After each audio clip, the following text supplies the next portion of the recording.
하나님의 말씀 함께 봅니다. 마가복음 7장입니다. 13절에서 23절 말씀 교독합니다. 마가복음 7장 13절에서 23절 말씀입니다. 너희가 전한 전통으로 하나님의 말씀을 폐하며 또 이 같은 일을 많이 행하느니라 하시고,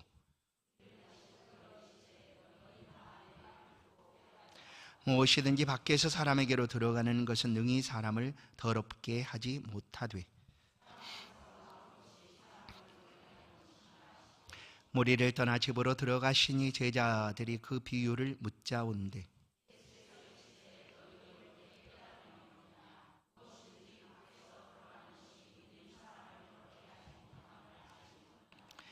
이는 마음으로 들어가지 아니하고 배로 들어가 뒤로 나감이라. 이러므로 모든 음식물을 깨끗하다 하시니라.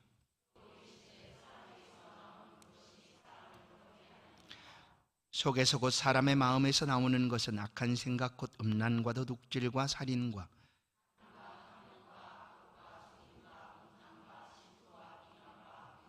함께 읽습니다. 이 모든 악한 것이 다 속에서 나와서 사람을 더럽게 하느니라. 아멘. 인사 나누십시다. 하나님은 당신을 사랑하십니다. 아멘.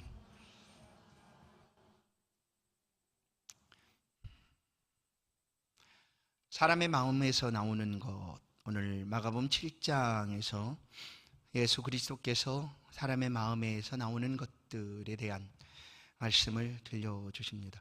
코로나19가 확산되고 사람들은 자발적으로 손 씻기를 합니다. 물론 더 그전에도 했지만 더 세밀하게 아주 깨끗하게 손을 씻습니다.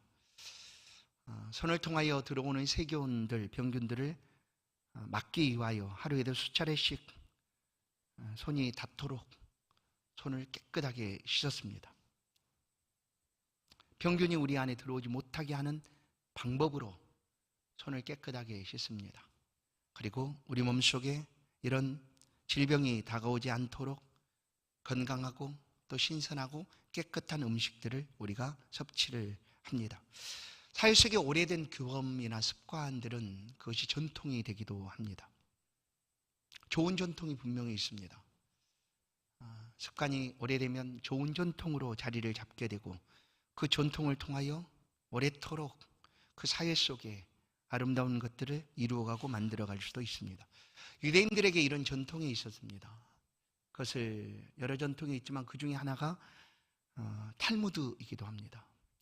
탈무드는 그들이 율법처럼 아주 그들의 삶의 지혜서처럼 가지고 보고 있는 말씀이 바로 탈무드입니다. 이것이 율법은 아닌데 율법처럼 그렇게 그들의 전통이 되어서 그들은 이 탈무드를 보고 또 행합니다. 오늘 본문 말씀은 손 씻는 문제로 시작이 됩니다. 7장 시작을 할 때 7장 2절을 보면 그의 제자 중 몇 사람이 부정한 손 곧 씻지 아니하는 손으로 떡 먹는 것을 보았더라. 서기관과 바리새인들이 예수님을 향하여 주목합니다. 예수님이 어떤 일을 행하시는가 그리고 주목합니다. 예수님의 말씀을 듣고자 하는 것이 아니라 예수님이 행하시는 일들 가운데 이제 흠을 찾아서 그것을 가지고 올무에 걸리도록 하고자 아주 불을 켜고 예수님이 행하신 분들을 바라봅니다. 똑같이 바라보는데 굳이 어떻게 이렇게 해야 될까? 여러분, 서기관 바리새인은 예수님이 일거수일투족을 잘 바라봅니다. 또한 그 시대에 예수님의 말씀을 듣고자 예수님이 가는 곳마다 쫓아다니고 함께하고 말씀을 귀를 기울여 열고 듣고 있던 사람들이 있습니다. 똑같은 시간에 똑같이 주의 말씀을 듣습니다. 그러나 어떤 마음으로 말씀을 듣는가에 따라서 이렇게 달라질 수 있음을 우리는 기억합니다. 서기관 바리새인 그들 앞에서 언제나 예수님 말씀을 하셨어요. 그들은 그 예수님의 말씀을 들었습니다. 그러나 그 말씀에 그들은 은혜 받지 못합니다. 어떻게 하면 예수님을 올무에 걸리게 할까 하고 책 잡는 말씀만을 찾으려고 예수님을 주목하여 봅니다. 그러다가 예수님의 제자 중 몇 사람이 손을 씻지 않고 음식을 먹는 것을 보았습니다. 이것이 왜 문제가 되는가? 손을 씻지 않았다고 이렇게까지 정죄하고 부정하다라고 말할 수가 있을까? 이스라엘 백성들은 율법을 따라서 그 시대에 살고 있었고 또 율법의 정한 대로 하나님 앞에 나아가는 성전이 그들 가운데 있었습니다. 그래서 이 성전의 기능은 거룩하게 하는 거죠. 하나님 임재하신 장소에 나아갈 때 거룩한 모습으로 하나님 앞에 서야 된다는 거예요. 그래서 죄를 없이 하고 나가야 하기 때문에 짐승들의 피 흘림을 가지고 죄속함을 받고 성전으로 나아가는 것이었죠. 그래서 성전에 나아가게 될 때, 거룩함으로 나아가게 될 때 성전 문 앞에, 성전 입구에 물두멍이 놓여 있습니다. 물두멍이라고 오늘 우리가 세숫대야처럼 물을 담아두는 그런 물두멍이 있습니다. 성전을 들어가는 사람들이 그 물두멍에서 손을 씻기도 하고 또한 특별히 이런 물두멍을 통해서 희생제물들을 깨끗하게 정결하게 하는 그런 일들을 하였습니다. 또한 놋바다도 있습니다. 놋바다, 성물이죠. 놋바다가 있었는데 이 놋바다는 거룩함을 담당하고 희생제사를 드리는 제사장들이 그 일을 행하기 전에 정결하게 하는 예식을 하기 위하여 필요한 것이 바로 놋바다였습니다. 그곳에 담겨져 있는 물을 가지고 그들의 손과 발을 씻었다. 이렇게 이제 정결 예식을 해야 했습니다. 그런데 지금 이 바리새인과 서기관들은 예수님의 제자들이 손 씻지 않고 먹는 것에 대해서 지금 시비를 하고 이것이 부정하다라고 말하는 거예요. 이것은 어디에 있는가? 그것은 바로 그들이 가지고 있는 장로들의 유전에 있었습니다. 유전. 그 유전이라는 게 어떻게 만들어졌을까? 그것은 이제 탈무드를 통해서 또한 십계명을 더 세분해서 그리고 안식일을 더 세분해서 이 율법을 해석해서 그들 가운데 기록해 놓은 것들이죠. 그렇게 이제 기록된 것들 속에 야, 손을 씻지 않고 음식을 먹는 것은 아주 부정한 거야 라는 것으로 그들은 기록을 합니다. 그래서 이 장로들의 유전을 가지고 이 제자들이 행하는 그 손 씻지 않고 음식을 먹는 것에 대해서 부정하다라고 서슴지 않고 얘기합니다. 부정하다. 그런데 이 말을 누구한테 하는가 하면 예수님께 하고 있습니다. 예수님 당신은 어떻게 당신의 제자들이 손을 씻지도 않고 음식을 먹고 있는데 가만히 계시는가 하는 거예요. 그 부정한 일을 행하고 있는데도 아무렇지도 않게 제자들에게 얘기를 하거나 그것을 막거나 손을 씻고 먹어야 된다라고 말하지 않는가 하는 것으로 예수님께 시비합니다. 그러자 예수님께서 이 말씀을 들으신 후에 이제 그들 가운데 하신 말씀이 오늘 본문입니다. 하나님의 말씀과 사람의 전통에 대해서 지금 예수님께서 오늘 본문을 통하여 말씀해 줍니다. 그리고 지금 예수님 향하여 서기관과 바리새인들이 왜 손을 씻지 않고 음식을 먹는가, 이것은 부정한 일이 아닌가라고 말하고 있는 그들을 향하여 예수님께서 외식하는 자요라고 얘기합니다. 외식, 겉과 속이 다르다라는 거예요. 그들의 겉과 속이 다르다라는 것이 외식인데 겉으로는 하나님을 얼마나 잘 경외한다고 그들이 얘기합니까? 바리새인과 서기관들은 특별히 하나님 율법에 정통한 사람들이었고, 이제 늘 우리가 듣지만 바리새인들은 어떻게 하면 하나님을 좀 더 성결하고 깨끗하고 거룩하게 섬겨갈 수 있을까 하는 것이 그들의 삶의 목표였습니다. 그래서 그렇게 하면 이 죄악된 세상에서 우리가 구별되어야지 하고 그들만의 공동체를 가지고 삶을 살았던 바리새인들, 대단한 사람들이었죠. 그러나 예수님께서 오셔서 그들의 이렇게 거룩함을 추구하고 그 거룩한 삶을 살고자 했던 그것을 높이기보다 그들 안에 있는 이런 외식들을 주님께서 책망하십니다. 마태복음 23장을 보면 화 있을진저 서기관과 바리새인들이요 하고 얘기를 하죠. 그리고 더 심한 말도 합니다. 이들에게 독사의 자식들아. 예수님도 그렇게 말씀한 것이 아니라 요단강에서 세례를 베풀던 세례 요한도 그들 가운데 나오고 있는 이들을 향하여 그렇게 외쳤습니다. 왜냐하면 그들이 너무나 다르기 때문이었습니다. 겉과 속이 다른 사람들이었다라는 것을 예수님도 아셨고 세례 요한도 알았습니다. 그래서 어찌하여 너는 임박한 진노를 피하고자 단순히 그냥 당장 모면하고자 지금 와서 세례만 받겠다고 하느냐 하는 것이었죠.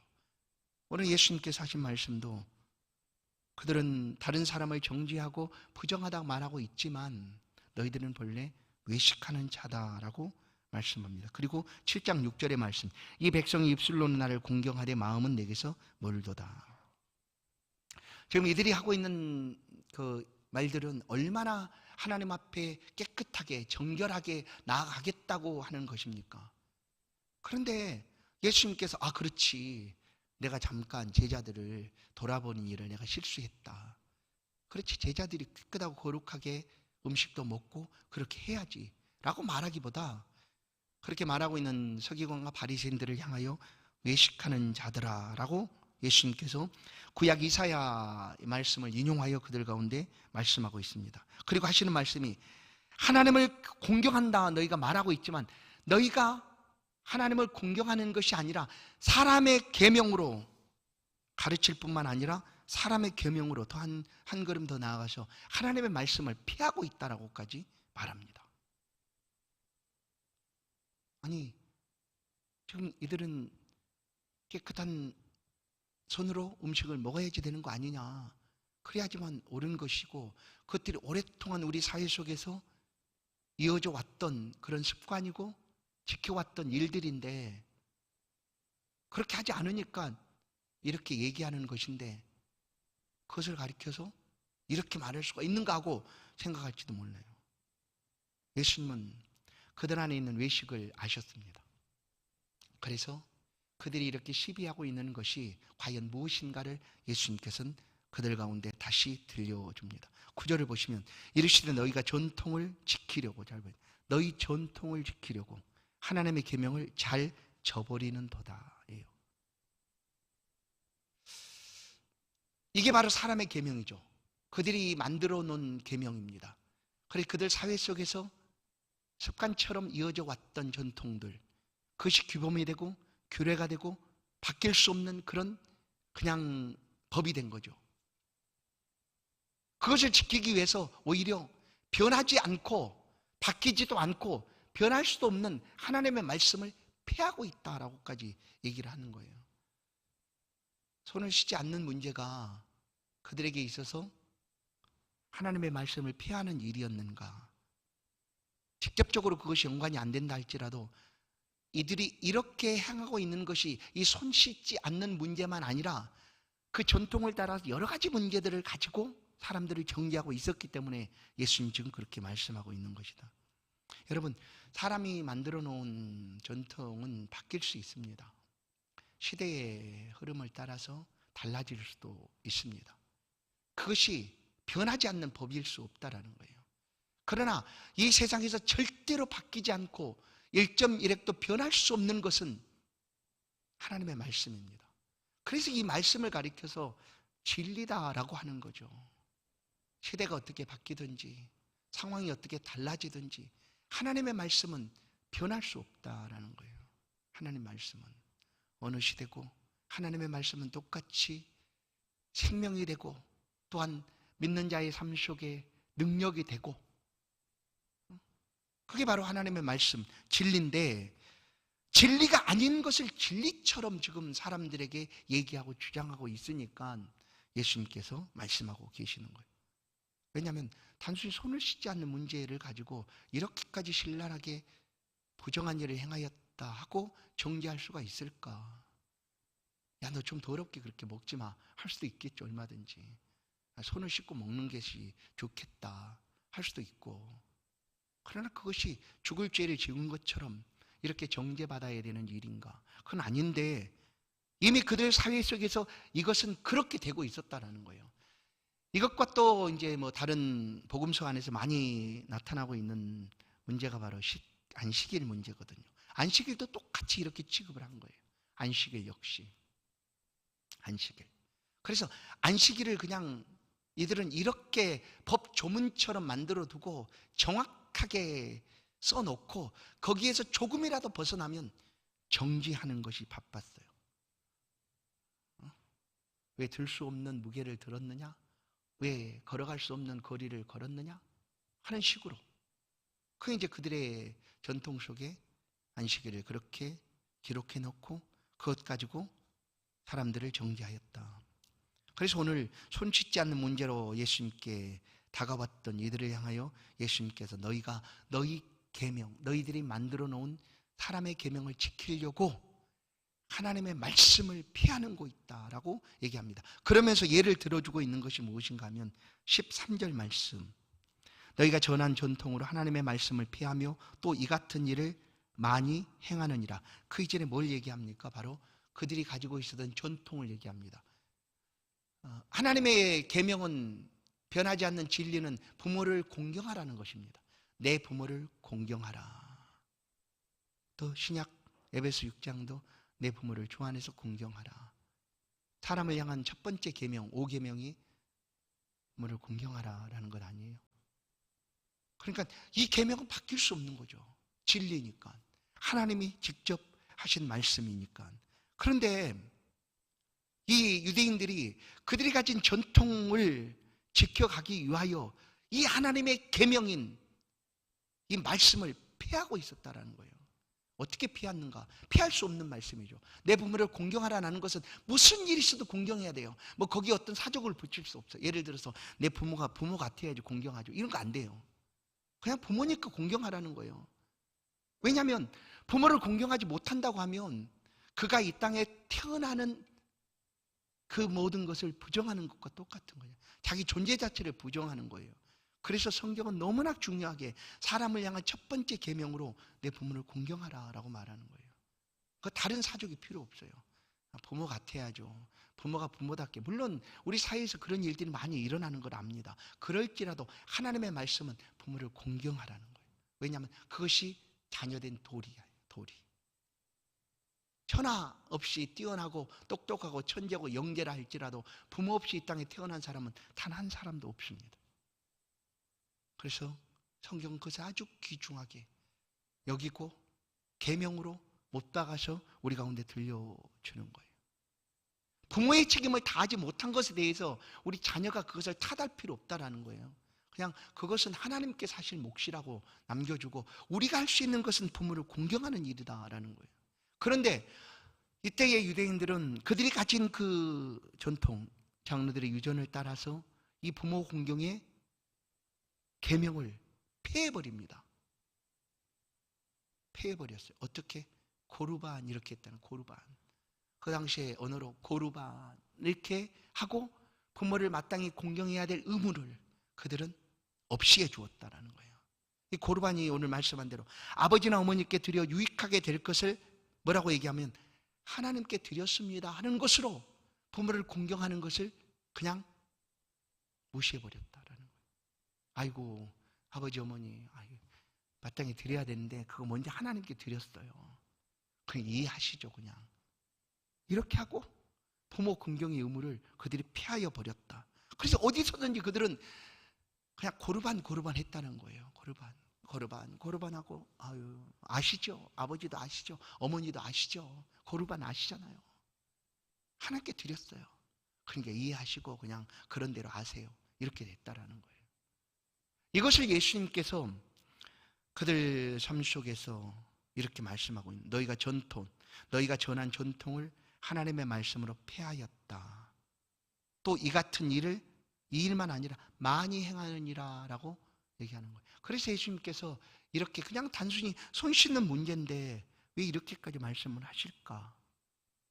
그냥 단순히 손 씻는 문제가 아니라 그들의 전통이 그들 사이 속에서 어떻게 영향을 주고 있었는가를 예수님은 아신 거죠. 그래서 전통이 하나님 말씀보다 더 중요하게 여겨지고 있었다. 우리가 믿음을 가지고 살아가는 동안 절대로 잊어서 안 되고 놓쳐서 안 되는 것이 바로 이것입니다. 우리가 늘 손에 들고 있는 말씀이지만 이 말씀에 대해서 중앙무오한 하나님의 말씀인 것을 우리는 확신하고 그것을 믿어야 돼요. 그래서 그 어떤 것보다 이 말씀이 우리의 삶의 기준이 되도록 삶을 살아가는 거예요. 그게 바로 믿음과 신앙 안의 삶입니다. 말씀. 하나님의 말씀. 그래서 다른 것들을 우리가 모를 수 있잖아요. 말씀 안에 담겨져 있지 않는 것들을 우리가 모를 수 있어요. 그러면 그거에 대해서는 어떻게 해요? 우리도 알 수 없으니까 그것 가지고는 다투거나 싸울 필요도 없겠죠. 그러나 누군가가 말씀이 아닌 것을 가지고 이 사회가 다 그런다, 아니면 우리 공동체가 다 그런다라고 말할 때는 그 부분에 대해서 얘기를 할 수 있어야 되는 거죠. 왜냐하면 말씀이 아니니까. 진리는 변화되고 바뀔 수가 없겠지만 다른 것들에 대해서는 얼마든지 달라질 수 있다. 그런데 악한 사단, 악한 이단, 비슷하게 우리 가운데 다가오고 있는 악한 이단들은 하나님의 말씀을 제외해 놓고 그들만이 가지고 있는 것들을 가지고 우리 가운데 얘기합니다. 그리고 이거 말씀이 아니잖아. 나도 알아. 그러나 이 말씀도 있고 또 이거도 있는 거야 하고 그렇게 사람들을 미혹하는 거예요. 그럴 때 우리가 분명하게 노라고 태클을 걸 수 있어야 된다는 거예요. 아닌 것에 대해서 하나님 말씀이 아닌데 그것을 말씀의 권위처럼 높여놓고 있다고 하면 이것은 아니다라고 우리가 언제든지 얘기할 수 있어야 된다. 그래서 오늘 이 시대에도 분명히 성경에 있는 수많은 기적들, 역사들이 나타나기도 합니다. 없다는 얘기가 아니에요. 있어요. 그러나 거의 대부분은 그럴 필요가 없어요. 굳이 그렇게 하나님께서 하지 않으셔도 하나님의 말씀 안에 모든 기적들이 다 담겨져 있어요. 그것을 믿고 하나님 앞에 그 말씀을 붙잡고 살아가는 것이지 오늘 내 삶에 이런 기적이 왜 일어나지 않습니까? 그러다 보면 말씀 아닌 다른 것들을 더 중요하게 여길 수밖에 없어요. 그게 뭘까요? 환상이죠. 환상. 내가 특별히 들은 말씀, 하나님이 나를 만나 주셨다, 기도 중에 하나님 응답하셨는데 하나님 내게 특별히 말씀해 주셨다 하고 하는 그런 것들이 우위에 설 수 있다는 거예요. 내가 받은 예언의 은사는 이렇다, 내가 당신을 생각해 보니까 당신한테 이런 말씀들이 하나님이 주셨다, 이런 것들 다 잘못된 거죠. 다 잘못된 거예요. 오직 주의 말씀만이 우리의 삶에 진리고 그 말씀만이 우리의 삶을 온전히 인도하고 있다. 오늘 예수님께서 이제 그런 다음에 이렇게 말씀합니다. 사람에게서 밖에서 사람에게로 들어가는 것은 능히 사람을 더럽게 하지 못한다라고 단언하여 말씀합니다. 그럼 우리가 여기서 예수님 그러실까? 잘못된 음식을 먹으면 식중독이라고 걸리잖아요. 그러면 우리 몸이 해를 입고 아프고 또 우리 몸이 해롭게 될 수도 있잖아요. 더럽힐 수도 있고. 근데 과연 그런 얘기를 하는 것인가? 그게 아니라 근본적으로 예수님께서 지금 하고 있는 말씀, 하시고 있는 말씀은 우리 몸으로 들어가는 것이 우리를 더럽게 할 수 없다. 어떻게? 우리의 마음과 심령을 더럽게 할 수 없다라고 말하는 거예요. 오직 그것만이 먹는 음식으로는 절대로 그 마음과 심령이 더럽혀질 수가 없다. 모든 음식물은 입으로 들어가서 뒤로 배설물로 나오는 것일 뿐 그것이 우리의 마음과 심령에 영향을 주는 것은 아니다라고 말하는 거예요. 그래서 우리가 더럽혀졌다라는 것이 단순히 우리 몸을 얘기하는 것이 아니라 우리의 마음과 심령을 주님은 말씀하고 있다라는 거예요. 그래서 우리 마음과 심령에 영향을 주는 것이 음식물이 아니다라는 거예요. 음식물이. 그런데 이 바리새인과 서기관들은 그렇게 얘기하고 부정하다, 더럽혀졌다라고 정죄하였기 때문에 예수님께서 그들을 향하여 정말로 우리의 마음과 심령을 더럽게 하는 것이 무엇인가를 말씀해 줍니다. 그것이 바로 20절에 있는 말씀. 또 이르시되 사람에게서 나오는 그것이 사람을 더럽게 하느니라. 사람에게서 나오는 것. 음식물이 들어갔다 그냥 뒤로 배설되는 것뿐만 아니라 사람에게서 나오는 것이에요. 본래 사람 가운데 있었던 것들. 그런데 어제는 말씀드린 것처럼 사람은 죄로 인하여 완전히 오염이 절대 아닙니다. 오염되었으면 닦으면 되잖아요. 오염이 된 것이 아니라 완전히 파괴되어 버렸어요. 닦아낼 수 없는 그런 상태가 된 거예요, 사람은. 그래서 사람 스스로는 절대로 이것을 회복할 방법이 없어요. 이 더럽혀지고 아니 완전히 깨뜨려져 버린 이 마음을 회복할 사람 스스로는 방법이 있어요. 그래서 외부적인 영향이 사람 안으로 들어와야 돼요. 그래서 그것이 뭔가 바로 예수 그리스도의 은혜요, 보혈이요, 또한 예수 그리스도의 믿음으로 인한 하나님의 역사하심입니다. 그래서 예수님께서 우리를 향하여 들어오실 때 들어오신다라는 표현을 쓰잖아요. 똑똑똑 내가 문 밖에서 문을 두드리노니 누구든지 내 음성을 듣고 문을 열면 내가 그에게로 들어가 그로 더불어 먹고 그는 나로 더불어 먹으리라 하시는, 들어오시겠다는 거 맞습니다.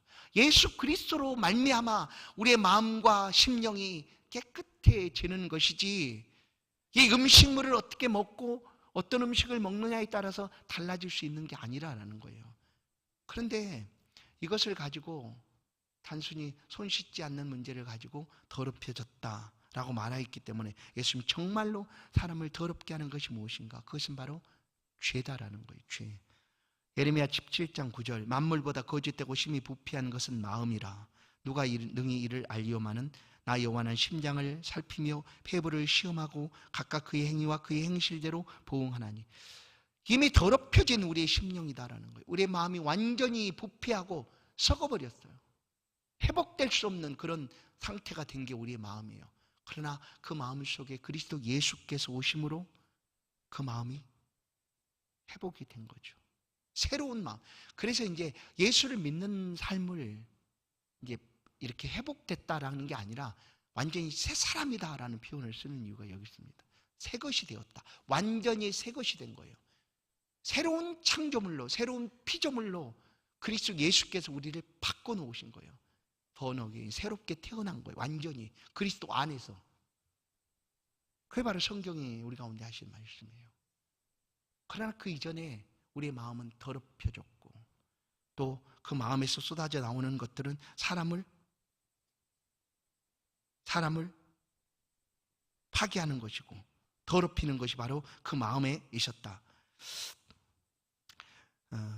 마태복음 5장 22절을 보면 왜 이제 예수님께서 이 서기관과 바리새인들이 손을 씻지 않고 먹는 문제에 대해서 부정하다라고 그 죄를 정하고 또 비방하고 하였는가 하는 것에 대해서 주님께서 말씀하시는 것은 이거예요.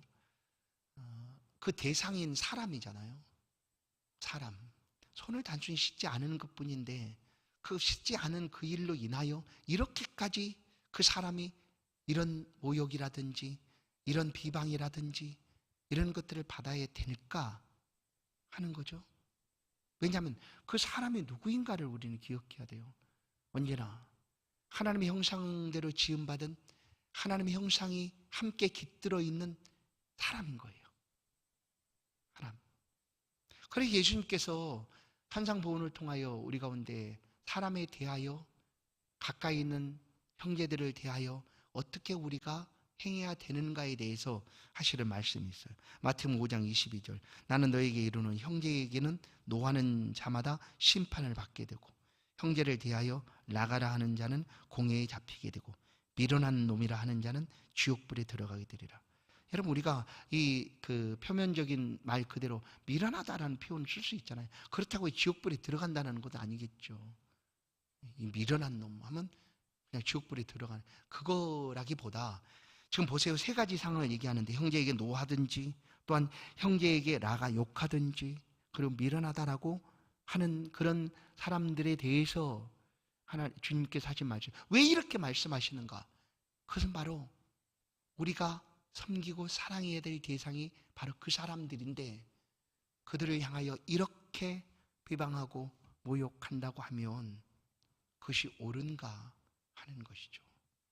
그래서 서기관과 바리새인들이 단순 손을 씻지 않고 먹는 것에 대해서 말하는 것이 아니라 완전히 그 일로 인하여 씻지 않았던 그들을 향하여 이렇게 정죄하고 비방하고 모욕하고 했기 때문에 예수님께서 하시는 말씀이에요. 모든 죄는 용서받습니다. 혹시 우리는 용서할 수 없어요? 우리가 용서할 수 있는 그런 능력이 우리 가운데 있다고 볼 수 없죠. 물론 그 죄의 현상에 대해서는, 행위에 대해서는 우리가 용서해 줄 수 있어요. 그러나 완전히 죄를 용서하시는 분은 오직 하나님이시잖아요. 하나님. 그래서 우리 또한 하나님으로부터 용서를 받아야 하고, 누군가가 우리 가운데 죄를 지었을 때 우리도 동일하게 그 잣대로 우리도 또 그 잣대 기준으로 우리도 봐야 되는 것 아니에요. 그렇기 때문에 주님은 우리로 하여금 이렇게 형제에 대하여 이렇게 행하는 자는 옳지 않다라고 말씀하고 있는 것이다. 사람을 근본적으로 병들게 하는 것은 이제 외부적인 어떤 음식물이 아닌 것이다. 21절 보세요. 속에서 곧 사람의 마음에서 나오는 것은 악한 생각, 곧 음란과 도둑질과 살인과 간음과 탐욕과 악독과 속임과 음탕과 질투와 비방과 교만과 우매함이니 이 모든 악한 것이 다 속에서 나와서 사람을 더럽게 한다. 속에서 아직 깨끗해지지 않는 우리의 마음, 부패하고 썩어버린 마음 속에서 나오는 것들이에요. 이것이 사람을 더럽게 하는 거예요. 그러니까 서기관과 바리새인들의 그렇게 행하고 있는 그것이 오히려 손 씻지 않았다고 말하고 있는 그것이 그 형제를 더럽게 하고 있다는 거예요. 사실은 오늘 우리의 마음과 심령에 무엇을 담아두어야 될까? 우리는 분명히 알죠. 여전히 우리 안에 이런 마음들, 악한 생각, 악한 마음들이 자리 잡고 있을 수 있습니다. 왜냐하면 말한 대로 그리스도 예수께서 오셔서 우리를 깨끗하게 새로운 사람으로 만들었다 할지라도 이 땅에 살아가는 동안 우리는 이 죄라는 것에서 완전히 벗어날 수 없는 연약한 존재입니다. 끊임없이 우리 앞에 죄의 유혹과 미혹이 다가옵니다. 이 죄를 이길 힘은 우리 의지나 우리의 능력보다 주의 도우심과 그 보혈의 공로로 우리가 이것을 이길 수 있어요. 그게 뭘까요? 그게 하나님의 말씀이죠. 말씀. 주의 말씀을 우리 마음에 새기고 그 말씀을 붙들고 우리가 삶의 자리에서 살아가는 것. 그러면 나의 의지나 나의 힘이라기보다 하나님의 말씀의 능력이 그런 순간에 우리로 하여금 죄를 떠나게 한다. 멀어지게 한다. 여러분, 요셉이란 사람은 애굽에 아주 용모가 단정하고 또 그 청년이었던 요셉은 아름답다라고 표현하기까지 합니다. 근데 요셉이 그렇게 하나님 앞에 포로로 잡혀가서도 하나님을 섬기며 삶을 살아가고 있었는데 죄의 유혹이 다가오지 않습니까? 끊임없이 그에게 보디발의 아내가 다가와서 유혹하고 미혹하지 않습니까? 유혹하지 않습니까? 그럴 때 그가 할 수 있는 방법이 하나도 없었어요. 그가 노예인 그가, 포로인 그가. 그래서 그가 도망치는 거예요. 그 자리에서 도망치는 거예요. 호기롭게 아이 나는 괜찮아. 아무 문제 없어. 나는 이런 것 정도야 능히 내가 해결할 수 있어. 어려워요. 그래서 그런 부분에 있어서는 도망치는 게 답이에요. 도망치는 게. 그 자리를 피하는 게 상책. 또한 우리가 죄를 짓지 않는 방법 가운데 한 가지가 바로 이 도망입니다. 사실. 그 자리를 피하는 것도 방법일 수 있다라는 거예요. 그것이 뭐냐? 하나님이 주신 능력으로 그 죄를 우리가 이기는 것이지 나의 능력으로 나의 의지로 이 모든 죄를 이길 수 있는 것이 아니기 때문입니다. 이제 오늘 말씀을 들으면서 우리 안에도 이런 악한 생각이 있을 수 있다. 그것이 다른 사람을 어떻게 해요? 병들게 하고 상처 주고 아프게 하고 할 수 있다라는 것을 우리도 기억해야 돼요. 그래서 우리의 이 더럽혀진 마음속에 그리스도 예수의 마음으로 새롭게 하는 일들을 우리가 끊임없이 반복해서 계속해 나가야 되는 것. 그것이 뭐냐면 사실 그게 신앙생활입니다.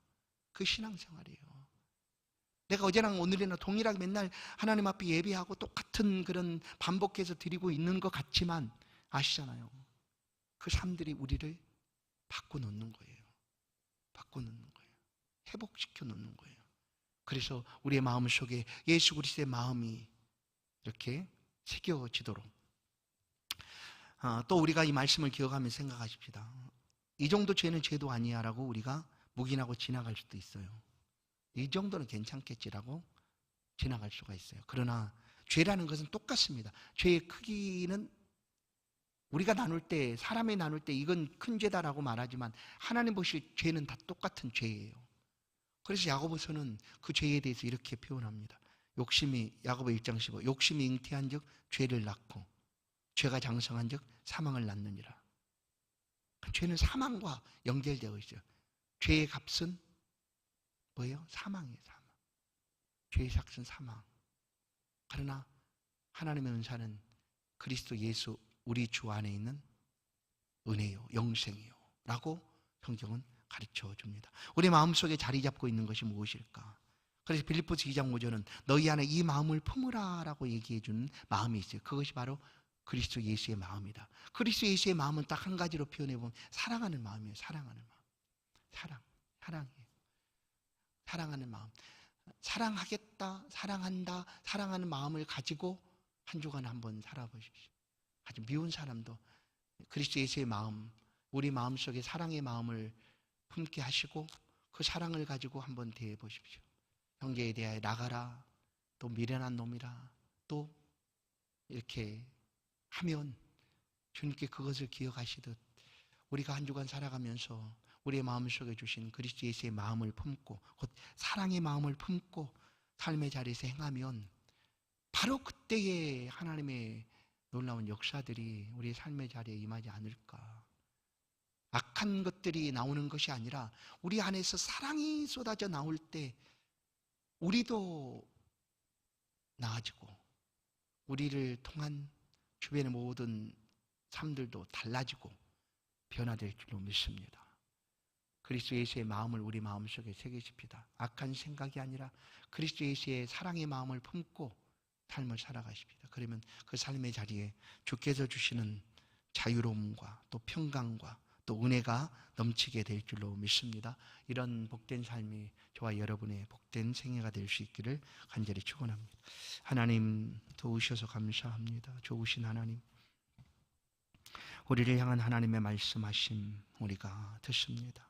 우리의 심령에 새기고 우리의 마음판에 기록합니다. 하나님 말씀 따라 한 걸음 한 걸음 나아갈 때 우리의 연약함과 부족함도 하나님께서 채워주사 또다시 하나님 말씀 앞에 굳건히 설 수 있는 은혜를 허락하여 주옵소서. 주의 말씀은 내 발의 등이요 빛입니다.